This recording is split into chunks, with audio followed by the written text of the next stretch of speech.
Hey, this is Mr. Aiden. We are in our last unit, Unit 8, Applications of Integration for AP Calculus AB, and we're going to be doing the average value of a function today. Now, if you remember, we've done the average rate of change of a function, and that was where we took 2 points. We took a look at the slope over those 2 points, the average value of that slope, and that was for derivatives. Now, we're going to be doing the average value, not the average rate of change, the average value of a function using integration. And so let me explain what that means. Is we are taking a look at the average value of a function over an interval. So what is the average of all of the areas underneath here?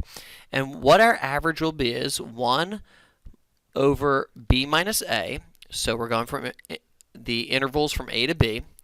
And we're going to do the integral of a to b of f of x dx. And that is going to give you the average value. Now we have a thing called the mean value theorem. And you're probably like, yeah, dude, we've done the mean value theorem. Well, this is the mean value theorem for integrals. Okay? And if you remember back to the mean value theorem for derivatives, the mean value theorem for derivatives said there was some value c in which the derivative was equal to f of b minus f of a over b minus a. What that meant was this point right here, f of a, and this point right here, f of b, if you took the slope of that line, that average value of that slope, we know that there was at least one point in which the derivative, there might be more than one point, but there's at least one point in which the derivative or the slope of that line was the same. Well, that was the mean value theorem for derivatives.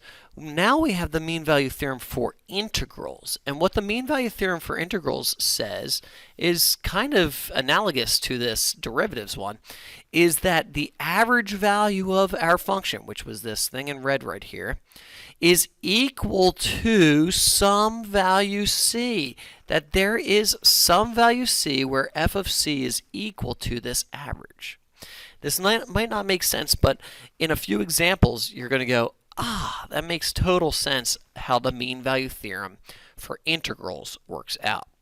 So let's first take a look. Let's start with the average value of a function. Now, this does not say average rate of change. So we're not taking derivatives. We're not taking slopes or anything like that. This is the average value. So what are we doing to find the average value of this function? We're going to be doing 1 minus 3 minus 0 because we're going from the intervals of 0 to 3. And we're taking the integral of 0 to 3 of x squared plus 1 dx. And so we have 1/3.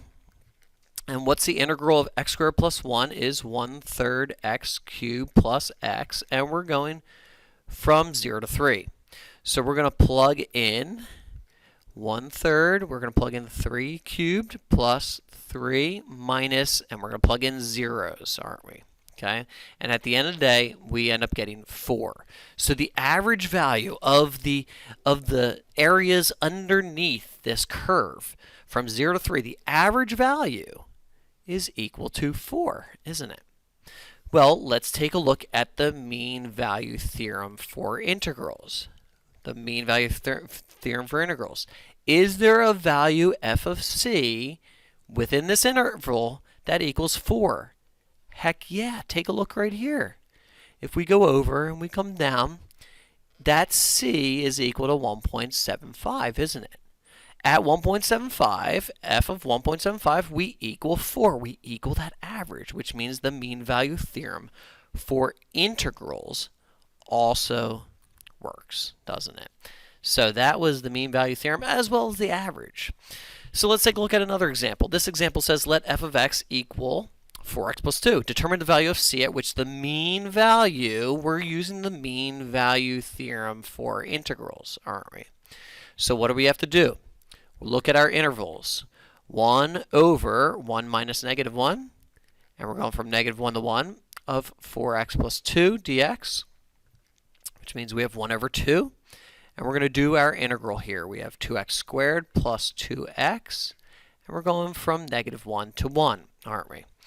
And so we have 1/2. We're going to plug in 1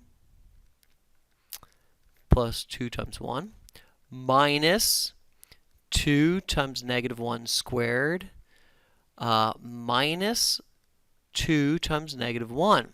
Okay? And at the end of the day, we end up getting 2. So what does that mean is the average value of this function is equal to 2 over these intervals. Now we're trying to find out what value of c.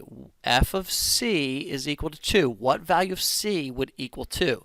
Well, we have f of c equals 4c plus 2. We're going to set that equal to 2. So we're going to set our function equal to 2 because the average has to be equal to 2 at some point. We do our algebra, negative 2, negative 2. We have 4c equals 0, c equals 0. At some point, we're going to be equal to 0. And that point is equal to 0. Is that inside the interval of negative 1 to 1? It sure is. So when we plug in 0, we end up getting 2. That's the same as the average. And so that is the mean value theorem for integrals. The mean value theorem for integrals. Now I want to show you two problems right here. This first problem is from the 2018 exam, and this says let the function be defined as f of x equals e to the x cosine of x. You can see, I might have to use the product rule here. I might have to use a bunch of different things. And the first thing it says is find the average rate of change. Okay, we see the word average, but we see this word rate. When we think of rate, we think of derivatives. This is what I had a tough time with in AP Calculus when I was in high school, as well as in college. I did not really understand the difference between average rate of change and the average of the function. Okay, the average rate of change is the derivative. So I know this is my interval. So f of pi, I plug in pi, we have e to the pi times cosine of pi, which is negative 1. Cosine of pi is negative 1. Then I plug in 0. E to the 0 is 1. E to the 0, cosine of 0. E to the 0 is 1. Cosine of 0 is 1. So it's 1. So what is the average rate of change is equal to negative e to the pi minus 1 over pi minus 0. And so that is the average rate of change. I'm taking the slope of that line to find the average rate of change. Same exam. Here it says the average height of a tree. It does not say average rate of change.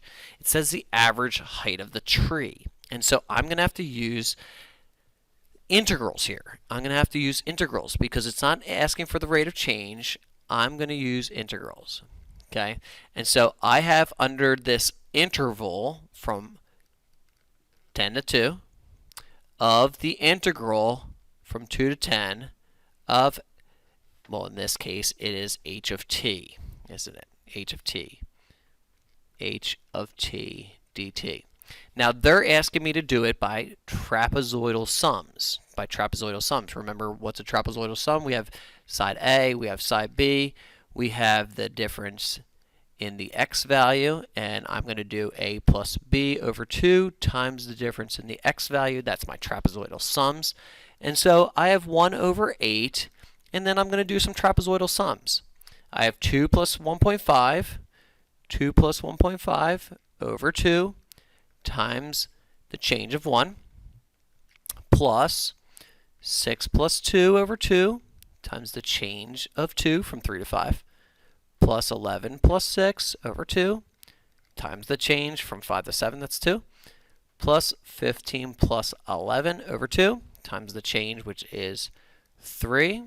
And when I add all of these up, all of these guys up, and I do 1/8 of that value, I get 263 over 32 meters high.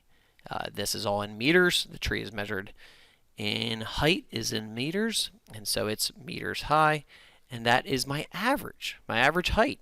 Now, something to keep in mind, when you see the word average, don't forget, a lot of times my students go and do this integral or go and do this trapezoidal sum or this left hand Riemann sum or right hand Riemann sum, and they forget to do the average. Don't forget to do the average to find the average value of the function. Thanks, guys. Have a good day.